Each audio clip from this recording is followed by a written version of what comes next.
निम्न स्थितियों को द्विघात समीकरणों के रूप में निरूपित कीजिए। मतलब ये जो क्वेश्चन हमें दिए होंगे इनको हमें अभी केवल द्विघात समीकरण के रूप में चेंज करना है, उनको पूरा सॉल्व नहीं करना है, केवल द्विघात समीकरण हमें बनानी है। तो देखो आज का पहला क्वेश्चन क्या दिया है, एक आयताकार भूखंड का क्षेत्रफल 528 मीटर स्क्वायर है। तो देखो इसमें आयताकार दिया है, आयताकार का मतलब क्या होता है, आयत। तो आयत का क्षेत्रफल क्या होता है, आयत का क्षेत्रफल होता है लंबाई गुणा चौड़ाई। ठीक है, तो लंबाई गुणा चौड़ाई बराबर कितना हो जाएगा 528, या इसको केवल क्षेत्रफल भी लिख सकते हैं, आयत का क्षेत्रफल लिख देना है यहाँ पे। पहली चीज़ तो ये दी है। आगे दिया है क्षेत्रफल की लंबाई चौड़ाई के 2 गुने से 1 अधिक है। देखो जैसे जैसे हमें दिया जाएगा वैसे वैसे ही हमें करना होगा। देखो सबसे पहले हमें क्या दिया है, लंबाई, तो यहाँ पे लिख देंगे हम लंबाई। उसके बाद क्या दिया है, चौड़ाई, तो यहाँ पे चौड़ाई लिख देंगे। आगे दिया है 2 गुने, तो किसका 2 गुना, चौड़ाई के 2 गुने, तो मतलब चौड़ाई का 2 गुना कर दो। तो मैंने इसको गुणा कर दिया 2 से। ठीक है, तो चौड़ाई का 2 गुना भी हो गया। आगे दिया है से 1 अधिक है। देखो अधिक के लिए मैंने क्या बोला था आपको, जहाँ पे भी अधिक दिया होगा वहाँ पे हमेशा प्लस का यूज़ होगा, और जहाँ पे अगर कम दिया होता है तो उस कंडीशन में माइनस का यूज़ होता।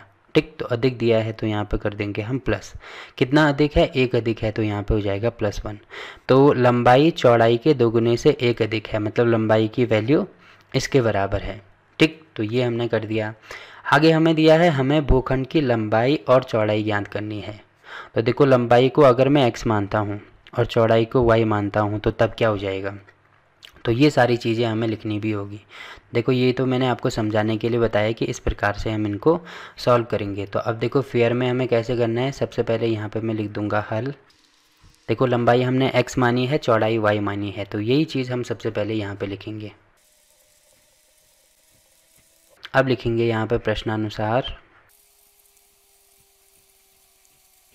तो देखो हमने लिख दिया प्रश्नानुसार आयत का क्षेत्रफल हमें दिया है 528 मीटर स्क्वायर।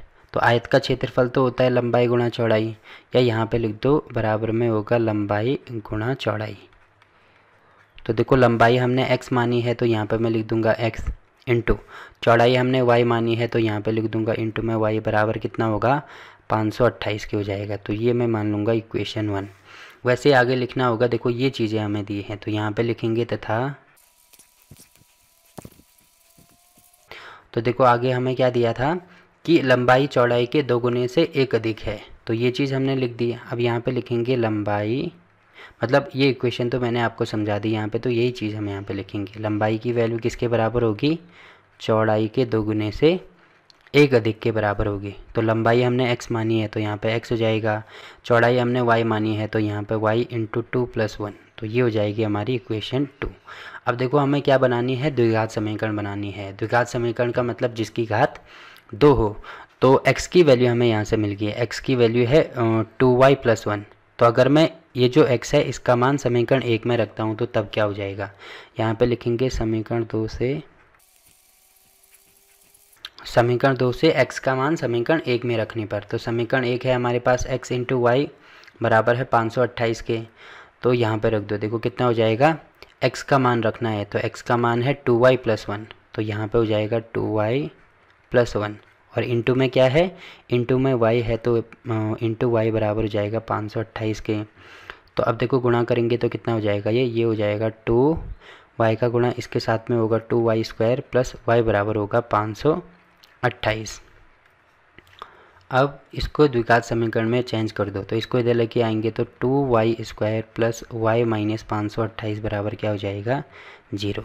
तो ये होगी हमारी द्विघात समीकरण। क्योंकि द्विघात समीकरण की जो स्टैंडर्ड फॉर्म थी वो क्या थी, वो मैंने पिछले वीडियो में आपको बताई थी कि ax² + bx + c बराबर 0, ये होती है स्टैंडर्ड फॉर्म। तो देखो ये हमने x के रिस्पेक्ट में लिखा और यहाँ पे y के रिस्पेक्ट में लिखा, तो बात तो एक ही है। देखो अगर कंपैरिजन करेंगे तो x² होना चाहिए तो यहाँ पे y² है, ठीक है। या इसको ऐसे भी लिख सकते हैं, देखो समझ में आपको थोड़ा कन्फ्यूज़ हो रहा है तो मैं यहाँ पे y² ही कर देता हूँ। तो देखो मैंने y के फॉर्म में लिख दिया, तो y² है तो यहाँ पे भी y² है, यहाँ पे y है तो यहाँ पे y है, यहाँ पे c है तो यहाँ पे c है, बाकी और चीज़ें सेम टू सेम है।